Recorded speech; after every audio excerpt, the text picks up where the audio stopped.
An honor to be here on our birthday of 200 years, and I would like to congratulate you all with this achievement, which is extremely nice. And it's nice to stand here and talk about all the nice things you're doing here in fundamental science in particular.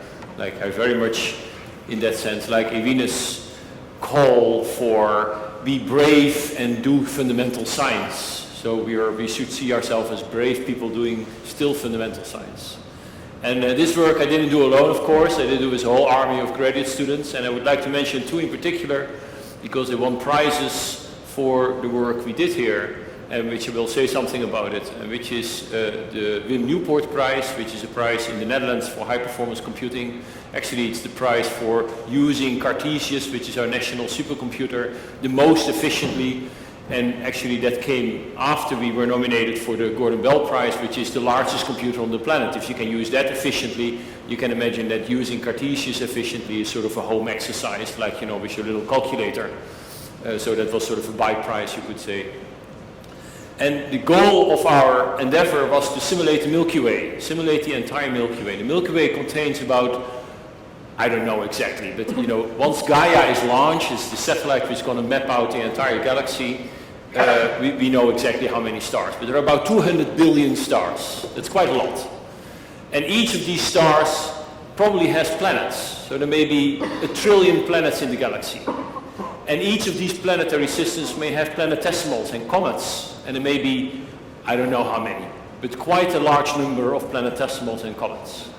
But we limited ourselves to the stars in first instance. So 200 billion stars. Can you get those in a computer? And you can get that information coherent, calculating what is the evolution of such a system, of the Milky Way galaxy. And of course you immediately realize this is not the Milky Way galaxy I'm showing you, because we do not know how the Milky Way looks like. This is our neighbor. I know how my neighbor, so that's why I live in a house where my neighbor has a very beautiful house, because I can always look at the beautiful house, right? It's the same thing. We have a beautiful neighbor here. This is how artists look at our galaxy. And this is not how we think the galaxy looks like, in the sense that it is too pretty. Now, in order to calculate from these forces, or from all the forces, you want to take steps. You want to calculate the orbit of a star in the galaxy. And it takes about 100,000 steps or so. And if you multiply all those numbers, you get a number we don't even have a term for in terms of computer speed. So it stops at, I can't see it there, right? But it's nice if I see it there, I think. Because yeah, you have beta, you can see exa, zeta, iota, and then, you know, we stop naming them. So we don't know how to call the calculation we have to do. And of course we can't do it, because there is no computer on the planet where we can do it. So we have to be smarter than just doing the Newton thing. Now, the first thing is, let me show you how the galaxy really looks like as we know it today. So this is an artist's impression, but this is what we know about the galaxy. And that is very little, right? We know a little bit, you know, there's probably spiral arms. And where this red dot is, that's not only the sun, but all the stars you see on the sky are in that red dot. There are a few exceptions. There are a few places in the galaxy which are studied better than in the solar environment, but 99% of the stars we know in the galaxy are inside that red dot. And the rest is just guessing. We guess around. And Gaia will do something about that. That will make a map of the galaxy, which we can compare, hopefully, with the simulation. So the reason to do those simulations of the galaxy is to fill in what Gaia will not be able to see, and then make predictions for the galactic environment and in the, you know, the thing we live in, right? This is our own home we talk about. Now, how do you do that? Well, the most important message is ignore as much as you can, right? Basically, ignore everything except, so ignore the rest of the universe. We ignore the interstellar material. It's 15% of the mass, you know, come on. If I lose 50% of my mass, I might by lots, you know, but, you know, I can miss it. So magnetic fields don't exist in these simulations. The stars don't evolve, they are just point masses, they don't interact together, only by gravity. There are no planets, no planetesimals, because there are too many, and there is no human population in the whole thing. So we ignore everything,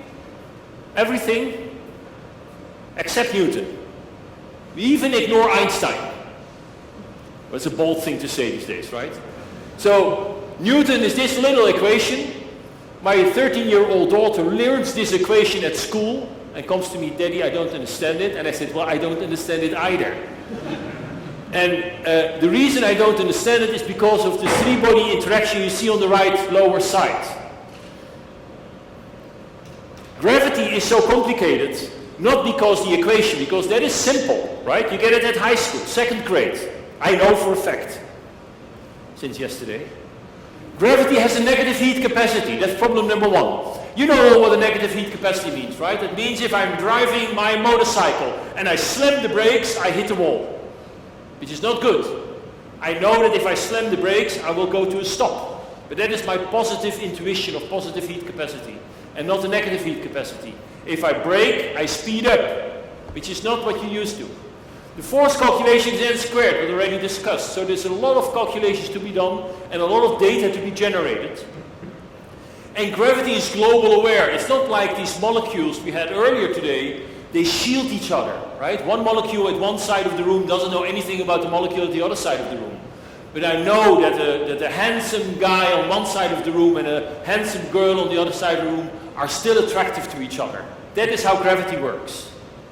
Small distances matter. We know that for a fact since the LIGO discovery. And the energy in those little things is humongous. 4 times 10 to the 56 ergs in energy in the black hole merger. If that energy propagates to the rest of the system, you have to take the small things into account to appreciate the big things. Or you have to take the big things into account to appreciate the small things. So your simulation has to be scale aware in that sense.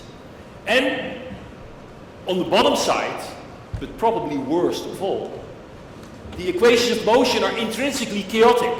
Well, what does that mean? Well, I'm not really sure. So I talk to mathematicians and I talk to physicists and I talk to computer scientists, and they all give me a different answer if I say, what does it really mean if something is chaotic? So there's a lot of things to do there. Now, I'm not the first to do a galaxy simulation. The first man to do that was Holmberg, and we reproduced his calculation on the right side. And this is his paper figures, and he did it with a light bulb. He realized that gravity falls off with 1 over r squared, the same way as that light falls off. So he had a lot of light bulbs and a lot of students and a flat room, and he could move the light bulbs by measuring the light. And now, of course, you reproduce that on a supercomputer in a fraction of a second, or even on a laptop. Now, how can we solve this? Because this is only 2 times 32 particles, very small number of particles. We wanted to do it with the 200 billion particles. So we have to be smart. And the smart thing we do is basically saying, you know, the left side of the galaxy doesn't care that much about the right side of the galaxy. It does care a little bit, but not about the details of the structure. So you do what we call a hierarchical tree approach, where you block things up, and the blocker gets bigger if things are farther away. So you feel the force of Andromeda left and Andromeda right, but not of each of these individual stars of the Andromeda galaxy. And this is a rendering of how it looks like in the computer on the right side, and on the left side is more of the theoretical things. And the other thing is we slice and splice. We take the data and tear it apart, and each core on the computer we give a very little piece of the data. And that's what we call, well, parallelization. So we parallelize the operation. The force is calculated, the force on this part, and calculate the force on that part. But we don't do it on a few parts, what I show here in the various colors, but we do it on 18,600 little parts. And I didn't have that many colors here to present. I wouldn't see the difference anymore. And then we use GPUs. So these are the game cards, so to say, which are very nice. You can play nice games on it, but you can do nice galaxy simulations on it too. And then you have 18,000 GPUs, and you have 16 cores per GPU. And then you can parallelize and optimize your code such that you can do a galaxy simulation. And you know what we do? We do 2, because 1 is so boring, right? 2 is much more interesting. At least when we showed this to NVIDIA, which is the company who gave us the graphics cards, and we use their hardware, they said, well, you shouldn't do 1, you know, it's boring for the public. We can't sell our graphics cards if you do 1 simulation of 1 galaxy. Can't you do 2? I said, well, yeah, sure we can do 2, you know. So they wanted this as a demo.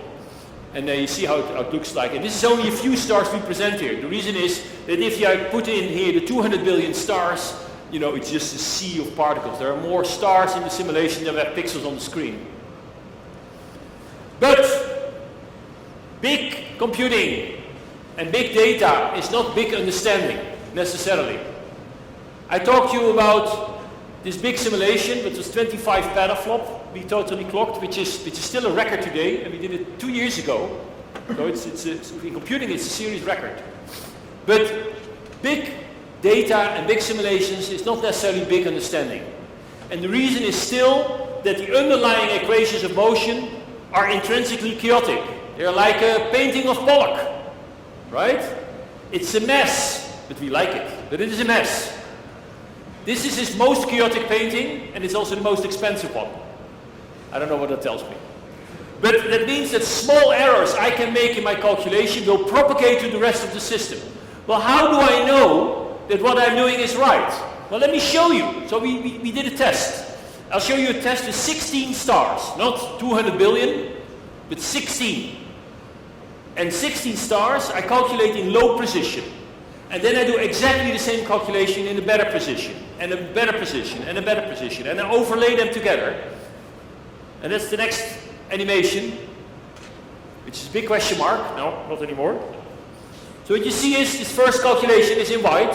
And you see how the stars move. You see these ejecting stars with high velocity.